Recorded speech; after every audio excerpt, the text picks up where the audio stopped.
ನೋಡಿ, ನಮ್ಮೆಲ್ಲ SSLC ವಿದ್ಯಾರ್ಥಿಗಳೇ, ನಿಮ್ಮ ಸಮಾಂತರ ಶ್ರೇಣಿಗಳು ಅಧ್ಯಾಯದ ಮೇಲೆ ಹೆಚ್ಚುವರಿ ಪ್ರಶ್ನೆಗಳನ್ನು ಮುಂದುವರಿಸ್ತಾ ಇದ್ದೀನಿ. ಅನುಕ್ರಮವಾಗಿ 7ನೇ ಪ್ರಶ್ನೆ ಏನಂತ ಬಂದಿದೆ ಅಂತ ನೋಡಿರಿ. ಒಂದು ಸಮಾಂತರ ಶ್ರೇಣಿಯಲ್ಲಿ 6ನೇ ಪದವು 3ನೇ ಪದದ 2ರಷ್ಟಕ್ಕಿಂತ 1 ಹೆಚ್ಚಾಗಿದೆ. 6ನೇ ಪದ ಅಂದರೆ ಹೆಂಗೆ ಬರೀಬೇಕು? ದತ್ತಾಂಶ 1ನೇದಿಂದ ಬರ್ಕೊಳ್ಳೋಣ. 6ನೇ ಪದ ಅಂದರೆ A6 ಬರೀತೀರಿ. ಒಂದು ಸಮಾಂತರ ಶ್ರೇಣಿಯಲ್ಲಿ 6ನೇ ಪದವು 3ನೇ ಪದದ 2ರಷ್ಟಕ್ಕಿಂತ, 3ನೇ ಪದ ಅಂದರೆ ಹೆಂಗೆ ಬರೀತೀರಿ? A3 ಬರೀತೀರಿ. 2ರಷ್ಟಕ್ಕಿಂತ ಅಂದ್ರೆ 2A3. ಅದಕ್ಕಿಂತ ಎಷ್ಟು ಹೆಚ್ಚಾಗಿದೆ? 1 ಹೆಚ್ಚಾಗಿದೆ ಅಂತ ಕೊಡ್ತಾನೆ. 2A3 + 1 ಅಂತ ಕೊಟ್ಟಿದ್ದಾನೆ. A6 = 2A3 + 1. ಇಲ್ಲೊಂದು ಸಂಬಂಧ ಸಿಗ್ತದೆ A ಮತ್ತು D ಒಳಗೆ, ಅದು ಮಾಡ್ಕೊಳ್ಳೋಣ. A + 5D = 2 × ಬ್ರಾಕೆಟ್ A3 ಅಂದರೆ A + 2D ಆಗ್ತದೆ. ಬ್ರಾಕೆಟ್ ಕಂಪ್ಲೀಟ್ ಮಾಡಿರಿ, +1 ಬರೀರಿ. ಈಗ ನೋಡಿರಿ, A + 5D ಬರೆಯೋಣ. A + 5D = 2 × A 2A, 2 × 2 4, D + 1 ಆಗ್ತದೆ. ಅಲ್ಲಿರ್ತಕ್ಕಂಥ A ಮತ್ತು D ನ ಪದಗಳನ್ನು ಎಡಗಡೆ ತೊಗೊಂಡು ಬಂದುಬಿಡ್ರಿ. A + 5D ಈಗಾಗಲೇ ಎಡಕ್ಕೆ ಐತಿ. ನಾನು ಏನು ಮಾಡ್ತೀನಿ? 2A + 4D ಐತಲ್ಲ, ಅದನ್ನ ಈ ಕಡೆ ತೊಗೋತೀನಿ. ಅಂದ್ರೆ ಏನಾಗ್ತದೆ? -2A - 4D ಆಗ್ತದೆ. = ಎಷ್ಟಾಯ್ತಪ್ಪ ಅಂತಂದ್ರೆ 1 ಆಯಿತು. ಇನ್ನು Aದಾಗ 2A ಹೋದ್ರೆ -A ಉಳಿತು. 5Dದಾಗ 4D ಹೋದ್ರೆ 1D ಉಳಿತು. = ಎಷ್ಟಾಯ್ತು? 1 ಆಯಿತು. ಇದಕ್ಕೆ ಸಮೀಕರಣ 1 ಅನ್ರಿ. 5D - 4D + D, A - 2A - A ಬಂತು. ಇನ್ನು ಮುಂದಿನ ದತ್ತಾಂಶ ಏನದ? 4ನೇ ಮತ್ತು 5ನೇ ಪದಗಳ ಮೊತ್ತವು. 4ನೇ ಮತ್ತು 5ನೇ ಪದ ದತ್ತಾಂಶ 2ನೇದು ಏನಂತಂದ್ರೆ 4ನೇ ಅಂದರೆ A4, 5ನೇ ಅಂದರೆ ಎಷ್ಟು? A5. 4ನೇ ಮತ್ತು 5ನೇ ಪದಗಳ ಮೊತ್ತವು 2ನೇ ಪದದ 5ರಷ್ಟಿದೆ. 2ನೇ ಪದ ಅಂದರೆ A2 ಬರೀತೀರಿ. ಅದರ 5ರಷ್ಟು ಅಂದ್ರೆ 5A2 ಬರೀತೀರಿ. ನೋಡ್ರಿ, ಸರಿ ಐತಿಲ್ಲ. 4ನೇ ಮತ್ತು 5ನೇ ಪದಗಳ ಮೊತ್ತವು ಅಂದರೆ A4 + A5 2ನೇ ಪದದ 5ರಷ್ಟಿದೆ. ಈ ಸಮಾಂತರ ಶ್ರೇಣಿಯ 10ನೇ ಪದವನ್ನು ಕಂಡುಹಿಡಿಯಿರಿ ಅಂತಕ್ಕಂಥ ಪ್ರಶ್ನೆ ಇದೆ. 2ನೇ ಪದದ 5ರಷ್ಟು ಅಂದ್ರೆ 5A2 ಸರಿ ಇದೆ. ಈಗ A + 3D ಆಯ್ತದು. ಇದೆಷ್ಟಾಯಿತು? A + 4D ಆಯಿತು. = 5 × ಬ್ರಾಕೆಟ್ A2 ಅಂದರೆ ಎಷ್ಟು ಬರ್ತದೆ? A + D ಬರ್ತದೆ. A + D ಅನ್ನು ಬರೆಯೋಣ. A + D ನೋಡ್ರಿ, A + 2A ಆಯಿತು. 3 × 4 7 ಆಯಿತು. 7D = 5A + 5D ಆಯಿತು. 5A + 5D. ಈಗ ಏನು ಮಾಡಿರಿ? ಎರಡೂ ಪದಗಳನ್ನು ಈ ಕಡೆ ತಂದುಬಿಡ್ರಿ. 2A + 7D -5A - 5D = ಎಷ್ಟಾಯಿತು? 0 ಆಯಿತು. 2A - 5A ಅಂದರೆ -3A ಆಯಿತು. 2A - 5A - 3A. 7D - 5D + 2D = ಎಷ್ಟಾಯ್ತು ನೋಡ್ರಿ? 0 ಆಯಿತು. ಇದಕ್ಕೆ ಸಮೀಕರಣ 2 ಅನ್ರಿ. ಇಲ್ಲಿ ನೋಡ್ರಿ, -3A ಬಂದದ, ಇಲ್ಲಿ ಬರೀ -A ಅದ. ಅದಕ್ಕೆ 1ನೇ ಸಮೀಕರಣಕ್ಕೆ ಏನು ಮಾಡೋಣ? 3ರಿಂದ ಗುಣಿಸೋಣ. ಇಲ್ಲ, ಏನು ಮಾಡಿರಿ? 2ರಿಂದ ಗುಣಿಸಿದ್ರು ಸರಿ ಹೋಗತ್ತಲ್ಲ. 2D ಐತಲ್ಲ, ಸಾರಿ, ಇಲ್ಲೇನೈತಿ? +D ಐತಿ. ಯಾವುದಾದ್ರೂ ಒಂದು ಮಾಡ್ಬೋದು. ನಾನು -3A ಸೇಮ್ ತರಕ್ಕೆ ಪ್ರಯತ್ನ ಪಡ್ತೀನಿ. ಅಂದರೆ -3ರಿಂದ ಗುಣಿಸೋಣ 1ನೇ ಸಮೀಕರಣಕ್ಕೆ. 1 × -3, 1 × -3 ಮಾಡಿದ್ರೆ 1 × -3 ಗುಣಾಕಾರ ಮಾಡೋದು. ಗುಣಾಕಾರ ಮಾಡಿ ಬರೆದ್ರೆ ಏನಾಕೈತೆ ನೋಡ್ರಿ? -3A ಆಯಿತು. ಸಾರಿ, ಮೈನಸ್ ಬೇಡ, -3A ಮಾಡಿರಿ, ಏನು ಪ್ರಾಬ್ಲಮ್ ಇಲ್ಲ. +3A ಆಯಿತು. ಆಮೇಲೆ -3D ಆಯಿತು. -3D = -3 ಗುಣಿಸಿದ್ರೆ 1ಕ್ಕೆ -3 ಆಯ್ತು ಆ ಕಡೆ. ನೋಡ್ರಿ, ಮತ್ತೊಂದು ಸಲ -3ರಿಂದ ಗುಣಿಸಾತೀನಿ ನಾನು. -3ರಿಂದ ಗುಣಿಸಿದ್ರೆ -A - +3A ಆಯಿತು. ಪ್ಲಸ್ ಇದ್ದದ್ದು ಮೈನಸ್ ಆಯ್ತು. -3ದಿಂದ ಗುಣಿಸಿದ್ರೆ -3D + 3A - 3D = ಎಷ್ಟು ಬರ್ತದೆ? -3 ಬರ್ತದೆ ಅಂತಕ್ಕಂಥದ್ದನ್ನು ನೋಡ್ತೀವಿ. ನೋಡ್ರಿ, ಇದು ಅರ್ಥ ಮಾಡ್ಕೊಂಡು ಅಂತ ಭಾವಿಸ್ತೀನಿ. ಇಲ್ಲಿ ಇದನ್ನ ಸುಲಭೀಕರಣ ಮಾಡ್ತಕ್ಕಂಥ ಕೆಲಸ ಮಾಡೋಣ. ಈಗ ನೋಡ್ರಿ, ಇದನ್ನೆರಡು ಕೂಡಿಸ್ಬೇಕು. ಕಳಿಬೇಕಾಗೆಲ್ಲ ಕೂಡಿಸ್ಬೇಕು. ನೀವು -3 ಗುಣಿಸ್ತಿರ್ಲಿಲ್ಲ, +3 ಗುಣಿಸ್ತಿದ್ರೆ ಅವಾಗ ಕಳಿಬೇಕಾಗ್ತಿತ್ತು. ಏನಾಗ್ತದೆ ನೋಡಿ? -3A + 3A ಕ್ಯಾನ್ಸಲ್ ಆಯಿತು. 2D - 3D ಅಂದರೆ -D ಉಳಿತು. = ಕೂಡಿಸ್ತಾ ಇದ್ದಾರೆ, ಏನೂ ಚೇಂಜ್ ಆಗೋದಿಲ್ಲ. -3 ಉಳಿತಿಲ್ಲ ಅಂದರೆ D = ಎಷ್ಟಾಯ್ತು? ನಮಗೆ 3 ಆಯಿತು. ಇದನ್ನು -A + D = 1 ಐತಲ್ಲ, ಅಲ್ಲೇ ಹಾಕಿರಿ. 1ನೇ ಸಮೀಕರಣದೊಳಗೆ ಏನೈತಿ? -A + D = ಎಷ್ಟದ? 1 ಅದ. ಡಿ ಇಲ್ಲೇನು 3 ಬಂದದಲ್ಲ, ಈ ಬೆಲೆ ಏನಿಲ್ಲ ಅದೇ ಸರಿ.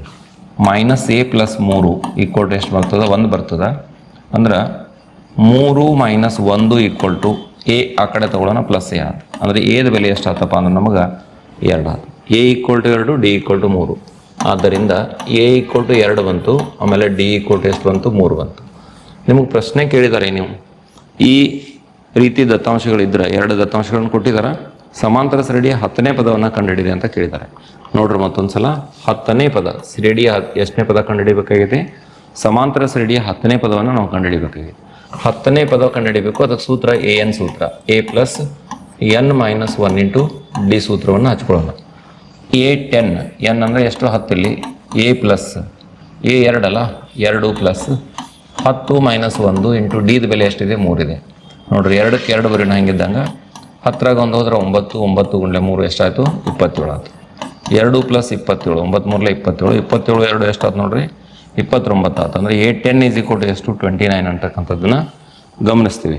ಸೊ ಇದಿಷ್ಟು ಈ ಒಂದು ಪ್ರಶ್ನೆಗೆ ಪರಿಹಾರ. ಇನ್ನು ಮುಂದಿನ ಪ್ರಶ್ನೆಗೆ ಸಾಗೋಣ. 2 ಸಮಾಂತರ ಶ್ರೇಣಿಗಳ ಮೊದಲ ಪದಗಳು ಸಮನಾಗಿದ್ದು ಸಾಮಾನ್ಯ ವ್ಯತ್ಯಾಸಗಳ ಅನುಪಾತ 1:2 ಆಗಿದೆ. ಮೊದಲನೇ ಶ್ರೇಣಿಯ ಸಮಾಂತರ ಶ್ರೇಣಿ 7ನೇ ಪದದ ಹಾಗೂ 2ನೇ ಸಮಾಂತರ ಶ್ರೇಣಿ 21ನೇ ಪದ ಕ್ರಮವಾಗಿ 23 ಮತ್ತು 120 ಇದಾದರೆ 2 ಸಮಾಂತರ ಶ್ರೇಣಿಗಳನ್ನು ಕಂಡುಹಿಡಿಯಿರಿ ಅಂತಕ್ಕಂಥದ್ದು ಪ್ರಶ್ನೆ ಇದೆ. ಇಲ್ಲಿ 1ನೇ ಸಮಾಂತರ ಶ್ರೇಣಿ ನೋಡ್ರಿ, ಸಮಾಂತರ ಶ್ರೇಣಿ 1 ಏನೈತಲ್ಲ, 1 ಇದಕ್ಕೆ ಮೊದಲ ಪದ ಏನು ತಗೊಳ್ಳೋಣ ಅಂದ್ರೆ, ಮೊದಲ ಪದ ಇದು A1 ಅಂದ್ರೆ ಇದನ್ನ ಎ ತಗೊಳ್ಳೋಣ, ಹೌದಾ? ಆಮೇಲೆ ಸಾಮಾನ್ಯ ವ್ಯತ್ಯಾಸವನ್ನು ಡಿ ಅಂತ ತಗೊಳ್ಳೋಣ, ಸ್ಮಾಲ್ ಡಿ ಅಂತ ತಗೊಳ್ಳೋಣ, ಸರಿನಾ? ಆಗಿರಲಿ. ಇನ್ನು ಸಮಾಂತರ ಶ್ರೇಣಿ 2 ಐತಲ್ಲ, ಸಮಾಂತರ ಶ್ರೇಣಿ 2 ಸಮಾಂತರ ಶ್ರೇಣಿಗಳದಾವ ಇಲ್ಲಿ. ಈ 2ನೇ ಸಮಾಂತರ ಶ್ರೇಣಿಗೆ ಮೊದಲನೇ ಪದ A1 ಈಸ್ ಈಕ್ವಲ್ ಟು ಇಲ್ಲೂ ಏನೋ ತಗೋಬೇಕು. ಮೊದಲ ಪದ ಏನು? A1 ಈಸ್ ಈಕ್ವಲ್ ಟು ಏನೋ ತಗೋಬೇಕು. ಆಮೇಲೆ ಯಾಕೆ A1 is equal to A ತೊಗೊಂಡೆ ಅನ್ನೋದನ್ನು ಸ್ವಲ್ಪ ತಿಳ್ಕೊಬೇಕಿಲ್ಲಿ. ನೋಡ್ರಿ, ಮೊದಲ ಪದ ಅಂತ ಸ್ವಲ್ಪ ಕ್ಲಿಯರಾಗಿ ಬರಿತೀನಿ ನೋಡ್ರಿ. 2ನೇ ಸಮಾಂತರ ಶ್ರೇಣಿಗೆ ಮೊದಲ ಪದ equal to A1 equal to a. ಇಲ್ಲಿ ನೋಡ್ರಿ, ಮ್ಯಾಲೆ ದತ್ತಾಂಶ ನೋಡ್ರಿ, 2 ಸಮಾಂತರ ಶ್ರೇಣಿಗಳ ಮೊದಲ ಪದಗಳು ಸಮನಾಗಿದ್ದು 2 ಶ್ರೇಣಿಗಳಿಗೆ ಮೊದಲನೇ ಪದ ಸೇಮ್ ಐತಿ, ಏನೂ ವ್ಯತ್ಯಾಸ ಇಲ್ಲ. ಅದಕ್ಕೆ ನಾ ಇಲ್ಲೂ A1 ತೊಗೋತೀನಿ ಅಂದರೆ ಎ, ಇಲ್ಲೂ A1 ತೊಗೋತೀನಿ ಅಂದರೆ ಎ ಆಯಿತು. ಆದರೆ ಸಾಮಾನ್ಯ ವ್ಯತ್ಯಾಸ ಸೇಮ್ ಇಲ್ಲ. ಈ 2ನೇ ಸಮಾಂತರ ಶ್ರೇಣಿಯ ಸಾಮಾನ್ಯ ವ್ಯತ್ಯಾಸವನ್ನು ಏನಂತ ತೊಗೊಳ್ಳೋಣ ಅಂತಂದ್ರೆ ಕ್ಯಾಪಿಟಲ್ ಡಿ ಅಂತ ತೊಗೊಳ್ಳೋಣ. ಕ್ಯಾಪಿಟಲ್ ಡಿ ಅಂತ ತೊಗೊಂಡೆವು, ಇದು ನಿಮ್ಮ ತಲೆಯಲ್ಲಿ ಇರಲಿ. ಈ ಸಾಮಾನ್ಯ ವ್ಯತ್ಯಾಸಗಳ ಅನುಪಾತವನ್ನು ಕೊಟ್ಟಿದ್ದಾನೆ ದತ್ತಾಂಶ. 1ನೇದು ಏನೈತಂದ್ರೆ D small D is to capital D. ಈ ಸಾಮಾನ್ಯ ವ್ಯತ್ಯಾಸಗಳ ಅನುಪಾತ 1:2 ಆಗಿದೆ. ಅಂದರೆ ಇದರ ಅರ್ಥ D by D, small D divided by capital D equal to ಎಷ್ಟು ಬರ್ತದೆ? 1/2 ಬರ್ತದೆ. ಇದರ ಅರ್ಥ capital D equal to 2 into D ಅಂತಕ್ಕಂಥದ್ದು. ಇದು ಮುಂದೆ ಎಲ್ಲೋ ಬಳಕೆ ಆಗ್ತದೆ ನಮಗೆ. ಸಮೀಕರಣ 1 ಅನ್ರಿ, capital D equal to 2 times d ಅಂತಕ್ಕಂಥದ್ದನ್ನು ಬರೀಬೇಕು. ಎಲ್ ಕ್ಯಾಪಿಟಲ್ ಬರೀಬೇಕು, ಎಲ್ ಸ್ಮಾಲ್ ಬರೀಬೇಕು ಅನ್ನೋದು ಎಚ್ಚರಿಕೆಯಿಂದ ಬರಿತಾ ಹೋಗಬೇಕು. ಇನ್ನು ನೋಡ್ರಿ, ಮೊದಲನೇ ಸಮಾಂತರ ಶ್ರೇಣಿಯ 7ನೇ ಪದ, ಶ್ರೇಣಿ 1ನೇದು ಐತಲ್ಲ, ಶ್ರೇಣಿ ಯಾವುದು? 1ನೇ ಶ್ರೇಣಿಗೆ, ಶ್ರೇಣಿ 1ನೇಗೆ 1ಕ್ಕೆ 7ನೇ ಪದ ಕೊಟ್ಟಿದ್ದಾನೆ, A7. 7ನೇ ಪದ ಹಾಗೂ 2ನೇ ಸಮಾಂತರ ಶ್ರೇಣಿಗೆ 21ನೇ ಪದ ಕ್ರಮವಾಗಿ 23 ಮತ್ತು 125. ಇಲ್ಲಿ 23 ಮೊದಲನೇದು, A7 ಎಷ್ಟಿದೆ? 23 ಇದೆ. ಇದನ್ನು ವಿಸ್ತರಿಸಿ ಬರೆದ್ರೆ ಮೊದಲನೇ ಪದ ಎ ಐತಿ, ಇದಕ್ಕೆ plus n minus 1, 7 minus 1 6, small ಡಿನ ಇದು ಸ್ಮಾಲ್ ಡಿನ ಬರ್ತದೆ, ಈಕ್ವಲ್ ಟು ಎಷ್ಟಾಯ್ತು? 23 ಆಯ್ತು. ಇದಕ್ಕೆ ಸಮೀಕರಣ 2 ಅನ್ರಿ. ಇನ್ನು ಶ್ರೇಣಿ 2ಕ್ಕೆ ಯಾವುದಕ್ಕೆ? 2ನೇ ಶ್ರೇಣಿಗೆ, ಶ್ರೇಣಿ 2ಕ್ಕೆ ಎಷ್ಟನೇ ಪದ ಕೊಡ್ತಾನೋ ಅಂತಂದ್ರೆ 21ನೇ ಪದ ಕೊಡ್ತಾನ, A21. ಶ್ರೇಣಿ 2ಕ್ಕೆ A21 ಈಸ್ ಈಕ್ವಲ್ ಟು 125 ಆಯ್ತು. ದಯವಿಟ್ಟು ಎಲ್ಲ ವಿದ್ಯಾರ್ಥಿಗಳು ಸರಿಯಾಗಿ ಈ ಸೂಕ್ಷ್ಮತೆಯನ್ನು ಗಮನಿಸಬೇಕು. ಇದನ್ನು ವಿಸ್ತರಿಸಿ ಬರಿಬೇಕಂದ್ರೆ ಮೊದಲನೇ ಪದ ಏನ ಬರಿಬೇಕು, ಏನು ಬದಲಾವಣೆ ಇಲ್ಲ, ಪ್ಲಸ್ n ಮೈನಸ್ 1, 21 ಮೈನಸ್ 1 20, ಇಲ್ಲೂ ಏನು ವ್ಯತ್ಯಾಸ ಇಲ್ಲ. ಆದ್ರೆ ಸಾಮಾನ್ಯ ವ್ಯತ್ಯಾಸ ಡಿ ಐತಲ್ಲ, ಎರಡನೇ ಶ್ರೇಣಿಗೆ ಕ್ಯಾಪಿಟಲ್ ಡಿ ಅಂತ ತೊಗೊಂಡಿದ್ರಿ. ಈ ಸಂಕೇತ ಸರಿಯಾಗಿ ಹಾಕಬೇಕು. Equal to 125. ಇದಕ್ಕೆ ಸಮೀಕರಣ 3. ಈಗ ಇವುಗಳನ್ನು ಸೂಕ್ಷ್ಮವಾಗಿ ಗಮನಿಸ್ಬೇಕು ನಾವು. ಈಗ ನೋಡಿರಿ, capital d is equal to ಎಷ್ಟೈತಿ? 2D ಅದ ಮ್ಯಾಲೆ ಒಂದನೇ ಸಮೀಕರಣ. ಅದನ್ನ ಇಲ್ಲಿ ಹಾಕ್ರಿ, ಇದ್ರೊಳಗೆ 3 ಹಾಕ್ರಿ. ಇದು 3 ಅಂತ ಅನ್ನೋದು ಬೇಡ, ಇದ್ರ ಕೆಳಗೆ ತುಂಬೋದೈತೆ ಹೆಂಗಿದ್ರು ಇದನ್ನು ಡೈರೆಕ್ಟಾಗಿ ಮುಂದುವರ್ಸಂತಡ್ರಿ. ಈಗ ನೋಡಿರಿ, ಈ ಹಂಗೆ ಬರಿತೀನಿ ನಾನು, +20 ಇಂಟು ಕ್ಯಾಪಿಟಲ್ ಡಿನ ಬೆಲೆ. ಕ್ಯಾಪಿಟಲ್ ಡಿನ ಬೆಲೆ ಎಷ್ಟೈತೆ ನೋಡ್ರಿ? 2D ಅದ. 2D ಇಲ್ಲಿ ಮೇಲೆ ಅದನ್ನ ಹಾಕೊಂಡ್ಬಿಡೋಣ. ಈಕ್ವಲ್ ಟು ಎಷ್ಟಾಯ್ತು? 125. ಬಾಜುಕ್ಕೆ ಏನು ಮಾಡಿರಿ? ಕಾರಣ ಬರೀ, ಒಂದನೇ ಸಮೀಕರಣದಿಂದ 1ರಿಂದ ಅಂತ ಬರೆಯೋಣ. ಹೌದಾ? ಎ ಹಂಗೆ ಇರಲಿ. 22 ಎಷ್ಟಪ್ಪ ಅಂದ್ರೆ 40 ಆಯಿತು. 40D ಈಕ್ವಲ್ ಟು ಎಷ್ಟು? 125 ಆಯಿತು. ಈಗ ಇದಕ್ಕೆ ಸಮೀಕರಣ 3 ಅನ್ರಿ. ಈಗ ನೋಡ್ರಿ, ಎರಡನೇ ಸಮೀಕರಣ ಮೂರನೇ ಸಮೀಕರಣ ಎರಡು ಒಂದೇ ಸಂಕೇತದೊಳಗೆ ಅದು ನೋಡ್ರಿ. ಎ ಡಿ ಬಂತಲ್ಲಿ. ಇವುಗಳನ್ನ ಬಿಡಿಸ್ಕೋಬೇಕು, ಇದ್ರ ಕೆಳಗೆ ಬರಿಬೇಕು. ಈಗ ಎರಡನೇ ಸಮೀಕರಣವನ್ನು ಇದ್ರ ಕೆಳಗೆ ಬರೀತೀನಿ. ಏನದ ಎರಡನೇ ಸಮೀಕರಣ? ಎರಡನೇ ಸಮೀಕರಣ a ಪ್ಲಸ್ 6d ಬರೆಯೋಣ. ಈಕ್ವಲ್ ಟು ಎಷ್ಟೈತಿ? 23 ಐತಿ. 23 ಐತಿ. ಈಗ ಇವೆರಡು ಸಮೀಕರಣಗಳನ್ನು ಕಳಿಬೇಕಾಗಿದೆ. ಕಳೆದ್ರೆ ಮಾತ್ರ ನಿಮಗೆ ಇಲ್ಲಿ ಏನಾಗ್ತದೆ? ಎ ಕ್ಯಾನ್ಸಲ್ ಆಗ್ತದೆ. ಕಳೆಯಲಾಗಿ ಪ್ಲಸ್ ಎ ಇದ್ದದ್ದು ಮೈನಸ್ ಎ ಆಯಿತು, ಪ್ಲಸ್ 6d ಇದ್ದದ್ದು ಮೈನಸ್ 6d ಆಯಿತು, ಪ್ಲಸ್ 23 ಇದ್ದದ್ದು ಮೈನಸ್ 20 ಆಯಿತು. ಪ್ಲಸ್ ಎ ಮತ್ತು ಮೈನಸ್ ಎ ಕ್ಯಾನ್ಸಲ್ ಆಯಿತು. 40ರಾಗ 6 ಹೋದ್ರೆ 34d ಉಳಿತು. 34d ಈಕ್ವಲ್ ಟು 125 23 ಕಳೆದ್ರೆ 102 ಬಂತು. 102 ಬಂತು.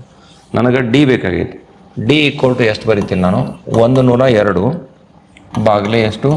34. 4 ಬರ್ತೈತೆ ನೋಡಿ.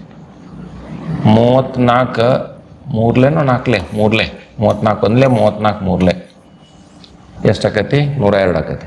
ಅಂದ್ರೆ ಡಿನ ಬೆಲೆ ಎಷ್ಟು ಬಂತಪ್ಪ ಅಂದ್ರೆ ನಮಗೆ 3 ಬಂತು. ಈಗ ಡಿ 3 ಬಂತ. ಎ ಎಷ್ಟು ಬರಬೇಕು?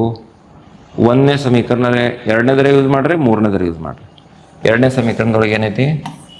ಎರಡನೇ ಸಮೀಕರಣದೊಳಗೆ A plus 6d equal to 23 ಅದ. ಇಲ್ಲೇ ನೋಡ್ರಿ, ಡಿನ ಬೆಲೆ ಹಾಕೋಣ. ಎ ಪ್ಲಸ್ 6 ಇಂಟು 3 d3 ಅದ equal to 23. 6 3 18. A plus 18 equal to 23. ಈಗೇನು ಮಾಡಿರಿ? 18 ಬಲಭಾಗಕ್ಕೆ ಹೋಗಿ ಪಕ್ಷಾಂತರ ಮಾಡಿರಿ. ಎ ಈಕ್ವಲ್ ಟು ಎಷ್ಟು ಆಗ್ತೈತಿದೆ? 23 ಮೈನಸ್ 18 ಆಗ್ತದೆ. 23ದೊಳಗೆ 18 ಕಳೆದ್ರೆ 5 ಬಂತು. ಎ ಈಕ್ವಲ್ ಟು ಎಷ್ಟು ಬಂತು? 5 ಬಂತು. ಡಿ ಈಕ್ವಲ್ ಟು 3 ಬಂತು. ಆಮೇಲೆ capital D equal to 2d ಐತೆ ನೋಡ್ರಿ. ಕ್ಯಾಪಿಟಲ್ ಡಿ ಈಕ್ವಲ್ ಟು ಎಷ್ಟೈತಿ? 2d ಅದ. 2 ಇಂಟು ಡಿದ ಬೆಲೆ 3 ತೆಗೆದ್ದೆ ಅಂದರೆ ಎಷ್ಟಾಯ್ತು? 6 ಆಯ್ತು. ಸರಿ, ನಿಮ್ಗೆ ಎ ಗೊತ್ತಾಯ್ತು ಮತ್ತು ಎರಡೂ ಶ್ರೇಣಿಗೆ ಸಾಮಾನ್ಯ ವ್ಯತ್ಯಾಸ ಗೊತ್ತಾಯ್ತು. ಈಗ ಏನು ಕೇಳಿದಾರೆ ಪ್ರಶ್ನೆ? ಆ ಎರಡೂ ಸಮಾಂತರ ಶ್ರೇಣಿಗಳನ್ನು ಬರೀರಿ ಅಂತ ಹೇಳಿದ. ಈಗ ಶ್ರೇಣಿ ಒಂದಕ್ಕೆ ಸ್ಮಾಲ್ ಎ ಈಕ್ವಲ್ ಟು ಮೊದಲನೇ ಪದ ಎಷ್ಟು ಬರಿಬೇಕು ನಾವು? ಮೊದಲನೇ ಪದ ಎ ಈಕ್ವಲ್ ಟು 5 ಬರಿಬೇಕು. ಆಮೇಲೆ ಸಾಮಾನ್ಯ ವ್ಯತ್ಯಾಸ ಡಿ ಈಕ್ವಲ್ ಟು ಎಷ್ಟು ಬರಿಬೇಕು? ಡಿ ಎಷ್ಟು ಕಂಡು ಹಿಡ್ಕೊಂಡಿದ್ದೀರಿ ನೋಡ್ರಿ? 3 ಕಂಡು ಹಿಡ್ಕೊಂಡಿದ್ದೀರಿ. 3. ಇದು ಒಂದು ಮಾಹಿತಿ ಆಯಿತು. ಇದಕ್ಕೆ ಸಂಬಂಧಪಟ್ಟಂಗೆ ಶ್ರೇಣಿ ಬರೋಣ. ಆದ್ದರಿಂದ ಶ್ರೇಣಿ ಒಂದಕ್ಕೆ a equal to 5, d equal to 3. ಆದ್ದರಿಂದ ಶ್ರೇಣಿ ಏನಾಗ್ತದೆ ಅಂದ್ರೆ ನಿಮಗೆ ಶ್ರೇಣಿ ಏನಾಗ್ತೈತೆ ಅಂದ್ರೆ a plus d a plus 2d dash ಅಂತಕ್ಕಂಥದ್ದು ಕಂಡುಬಿಡ್ತದೆ. ಎದ ಬೆಲೆ ಎಷ್ಟಿದೆ? 5 ಇದೆ. 5 ಪ್ಲಸ್ 3 5 ಪ್ಲಸ್ 3 2 6 ಡ್ಯಾಶ್ ಬರ್ತೀರಿ. ಅಂದ್ರೆ 5 8 6 5 ಎಷ್ಟು? 11 ಡ್ಯಾಶ್. ಇದು ಮೊದಲನೇ ಶ್ರೇಣಿ ಆಗ್ತದೆ. ಇನ್ನು ಶ್ರೇಣಿ ಎರಡನೇ ಶ್ರೇಣಿ ಎರಡಕ್ಕೆ ನೋಡ್ರಿ, ಮೊದಲನೇ ಪದ ಎ ಸೇಮ್, ಏನೂ ವ್ಯತ್ಯಾಸ ಇಲ್ಲ.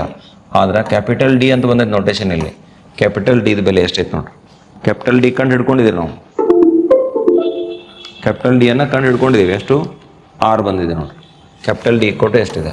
6 ಇದೆ. ಆದ್ದರಿಂದ ಶ್ರೇಣಿ ಏನಾಗಬೇಕು? ಇದಕ್ಕೆ ಶ್ರೇಣಿಯ ಸಾಮಾನ್ಯ ರೂಪವನ್ನು ಬರೆಯೋಣ.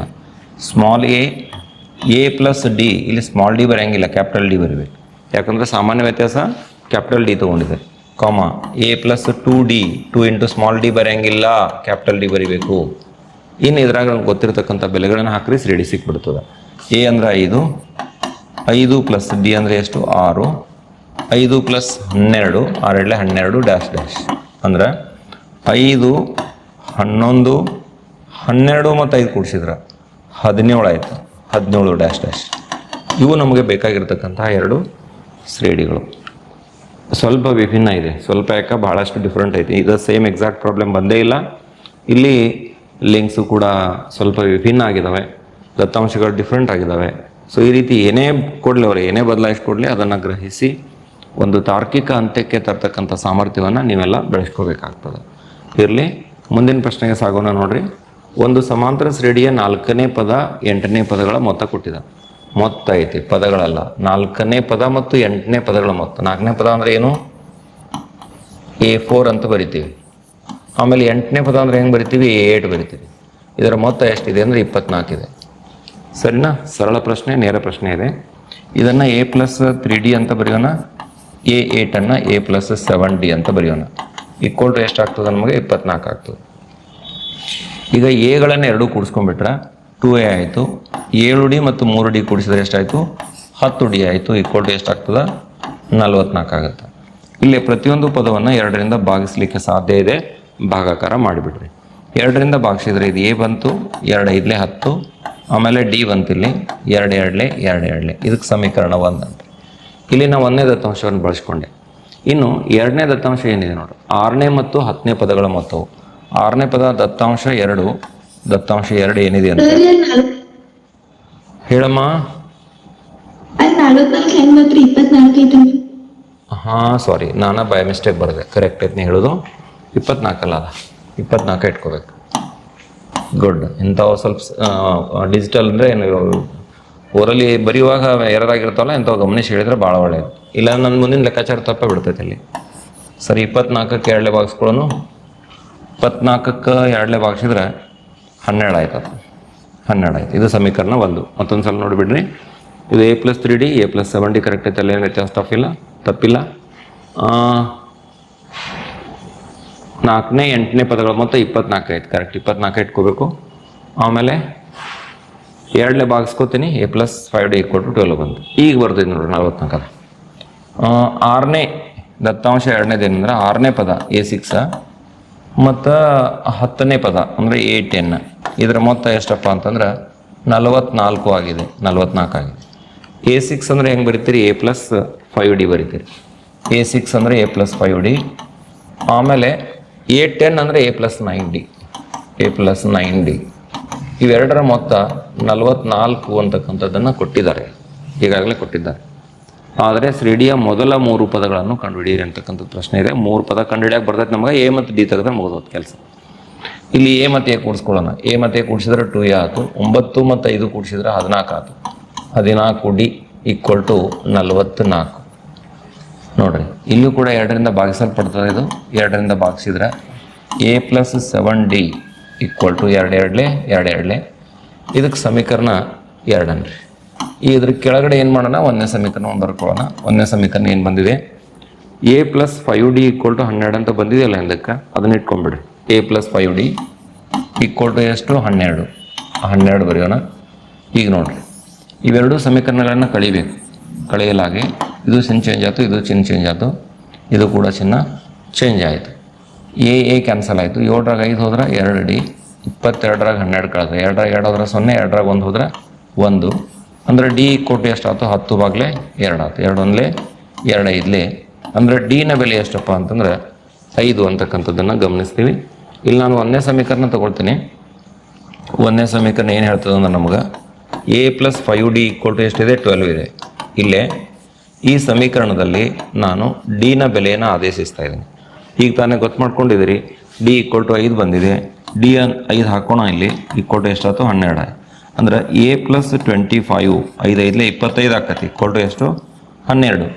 ಈಗ ಏಕ್ ಬಿಡಿಸ್ಕೊಂಡ್ರೆ 12 - 25. A = ಎಷ್ಟಾಯ್ತು? 12 - 25. ಆದ್ದರಿಂದ A = 12 - 25. 12 - 25 ಅಂದರೆ 13. ಇದು ನೆಗೆಟಿವ್ ಸೈನ್ ಆಯಿತು. D ಎಷ್ಟಿದೆ? 5 ಇದೆ. D = ಎಷ್ಟು ಕಂಡು ಹಿಡ್ಕೊಂಡಿದ್ದೀರಿ? 5 ಕಂಡು ಹಿಡ್ಕೊಂಡಿದ್ದೀರಿ. A ಗೊತ್ತಾಯಿತು, D ಗೊತ್ತಾಯಿತು. ಪ್ರಶ್ನೆಗೆ ಬರೋಣ. ಪ್ರಶ್ನೆ ಏನಿದೆ? ಶ್ರೇಣಿಯ ಮೊದಲ 3 ಪದಗಳನ್ನು ಕಂಡುಹಿಡಿಯಿರಿ ಅಂತ ಹೇಳಿದ್ದಾರೆ. ಮೊದಲ 3 ಪದಗಳಂದರೆ ಯಾವ್ಯಾವ ಆಗ್ತಾವು? A1 A2 A3. A1 ಅಂದ್ರೆ ಏನ ಇದು ಎಷ್ಟು ಬಂದದ? -13 ಬಂದದ. ಎರಡನೇ ಪದ ಅಂದರೆ A2 A ಪ್ಲಸ್ ಡಿ ಬರಿಬೇಕು. -13 ಪ್ಲಸ್ 5 ಅಂದರೆ ಎಷ್ಟು ಬರ್ತೈತಿ? -8 ಬರ್ತದೆ. ಆಮೇಲೆ A3 ಅಂದರೆ ಮೂರನೇ ಪದ ಅಂದರೆ ಏನು? A plus 2D. A ಅಂದ್ರೆ -13 ಪ್ಲಸ್ 2 ಇಂಟು ಡಿ ಅಂದರೆ ಎಷ್ಟು ಬರ್ತದೆ? 10 ಬರ್ತದೆ. 2 ಗುಂಡ್ಲೆ 5 10. 10 13 ವ್ಯತ್ಯಾಸ 3 ಬರ್ತದೆ. ಅದರ ದೊಡ್ಡ ಅಂಕಿ ಚಿಹ್ನೆ ಇಡಬೇಕು, -3 ಇಡಬೇಕು. ಆದ್ದರಿಂದ ಶ್ರೇಣಿಯ ಮೊದಲ 3 ಪದಗಳು.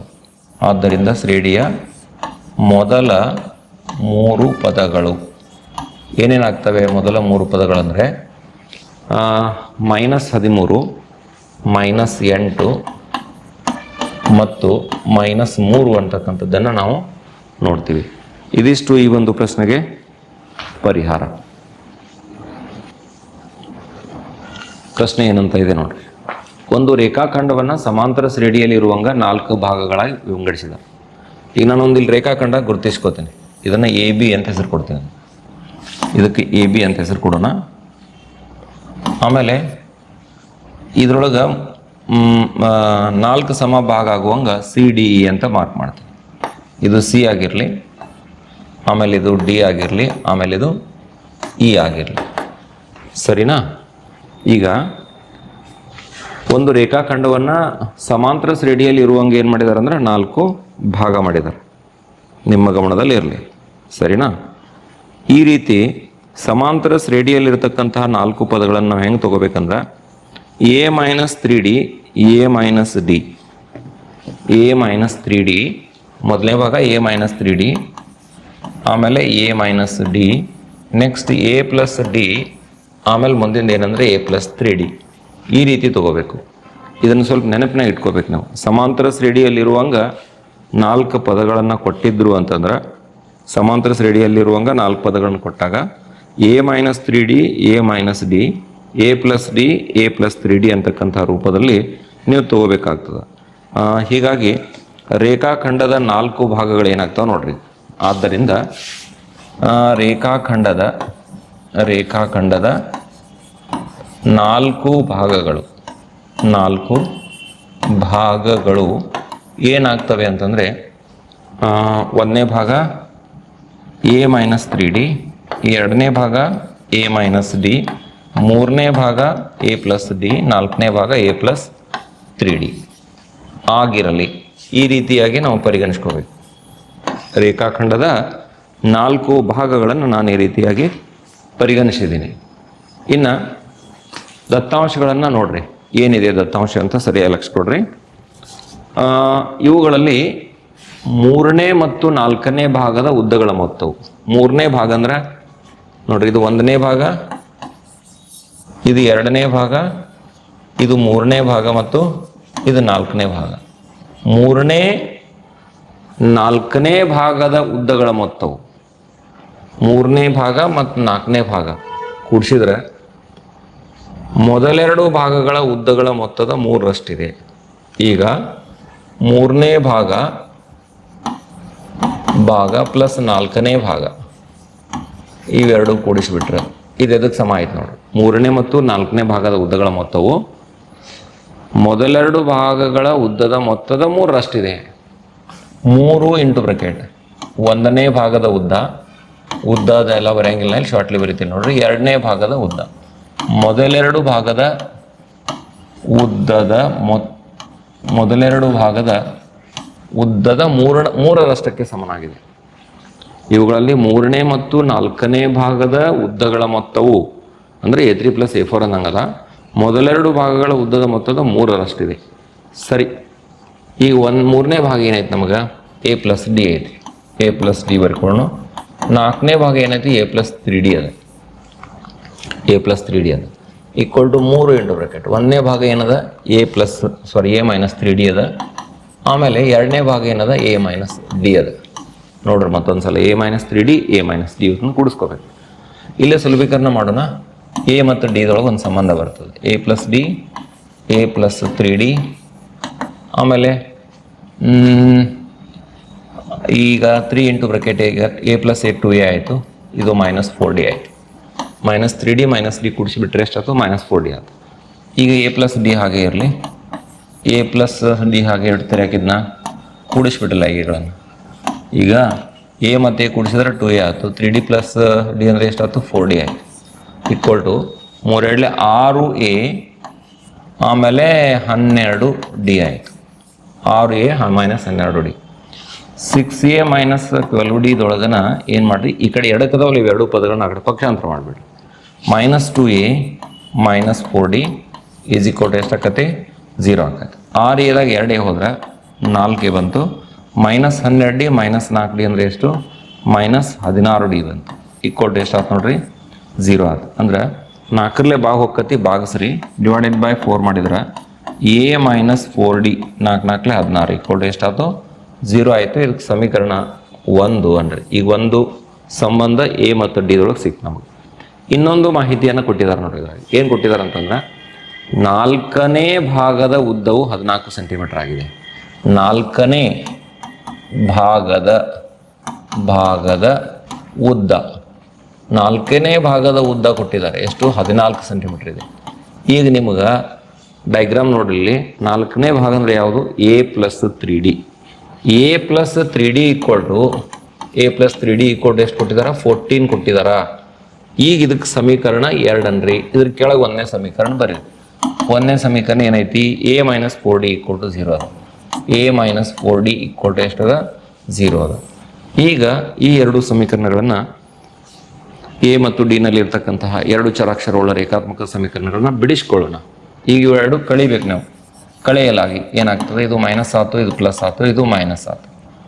A ಕ್ಯಾನ್ಸಲ್ ಆಯ್ತು. 3D 4D ಡಿಫ್ರೆನ್ಸ್ D ಬಂತು, ಮೈನಸ್ ಇಡಬೇಕು. 14ಕ್ಕೆ 0 ಕಳೆದ್ರೆ ಎಷ್ಟು ಬರ್ತೈತಿ 14 ಬರ್ತದೆ. ಅಂದ್ರೆ D = ಎಷ್ಟು ಬಂತಪ್ಪ ಅಂದ್ರೆ ನಿಮಗೆ -14 ಬಂತು. ಇದರಿಂದ A ತೆಗಿಲಿಕ್ಕೆ ಬರ್ತದೆ. 1ನೇ ಸಮೀಕರಣ ಅಥವಾ 2ನೇದೇ ತಗೋರಿ. 1ನೇದೇ ತಗೊಳ್ಳೋಣ, ಏನು ತೊಂದರೆ ಇಲ್ಲ. A -4D = ಎಷ್ಟಿದೆ, ಅದು 0 ಇದೆ. A -4D = ಎಷ್ಟಿದೆ 0 ಇದೆ ನೋಡ್ರಿ. ಡಿ ಹಾಕ್ರಿ 14. A -4 × -14 = ಎಷ್ಟಾಯ್ತು 0 ಆಯ್ತು. A ಪ್ಲಸ್ ಹಾಂ ಹೇಳಮ್ಮ.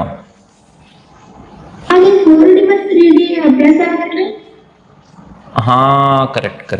ಕೆಳಗಿನ ಚೈನ್ ಹಿಡಿಬೇಕಲ್ಲ. Yes, very good. ಇಲ್ಲಿ ಸಿಲ್ಲಿ ಮಿಸ್ಟೇಕ್ ಆಯ್ತು ನೋಡ್ರಿ. ಮತ್ತೆ ಗಮನಿಸ್ರಿ, ಸರಿ ಮಾಡ್ತೀನಿ ನೋಡ್ರಿ. ಈಗ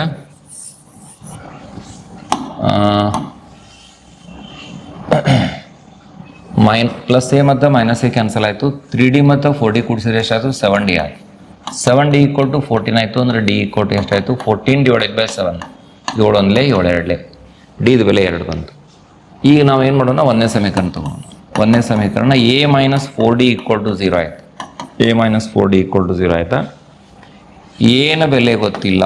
4 × D ನ ಬೆಲೆ ಎಷ್ಟಿದೆ 2 ಇದೆ. 2 ಹಾಕೊಂಡ್ಬಿಡಿ. = ಎಷ್ಟಾಯ್ತು 0 ಆಯಿತು. ಅಂದರೆ A -8 = 0. ಹೀಗಾಗಿ A = ಎಷ್ಟಾಯ್ತು ನಮ್ಗೆ 8 ಆಯ್ತು.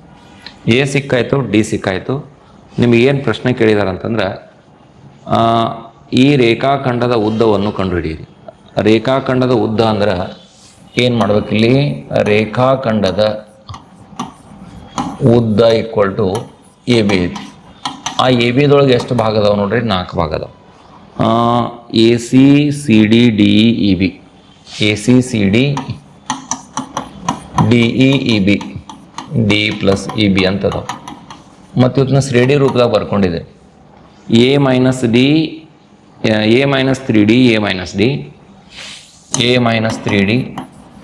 A - D, ಆಮೇಲೆ plus A + D, A + 3D, A + D, A + 3D ಅಂತ ಈಗಾಗಲೇ ನೋಟ್ ಮಾಡ್ಕೊಂಡಿದ್ರಿ.